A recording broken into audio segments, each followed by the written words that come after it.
నమస్తే, నేను మీ ఈశ్వర్. ఈ6 న్యూస్కి స్వాగతం. వార్తల్లోని ముఖ్య అంశాలు. అమెరికా అధ్యక్షుడు ట్రంప్ సంతకంతో ఫోన్ ట్యాపింగ్ కేసులో కీలక మలుపు తిరుగుతుంది.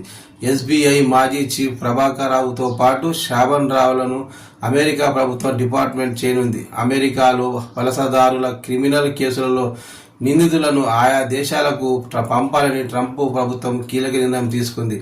అమెరికాకు రిమైండర్స్లకు కోర్టు అరెస్టు వారెంట్ జారీ చేసిన విషయం తెలిసిందే. వీరిద్దరిని ఇండియాకు రప్పించేందుకు తాజాగా పరిస్థితిని అనుకూలంగా మార్చుకునేందుకు పోలీసులు అధికారులు సన్నాహాలు చేస్తున్నారు.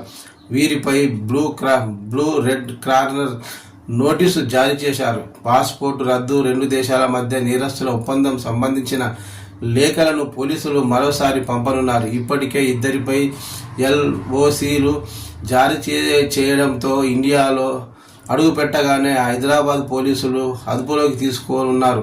ఫోన్ ట్యాపింగ్ కేసులో ఏ1గా ప్రభాకర్ రావు, ఏ6గా శ్రావణ్ రావు ఉన్నారు. ఈ కేసులో ఇప్పటికే టాస్క్ ఫోర్స్కు మాజీ డీసీపీగా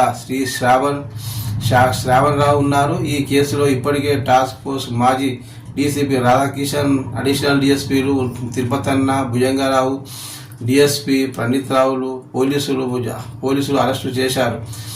ఈ విషయం తెలిసిందే.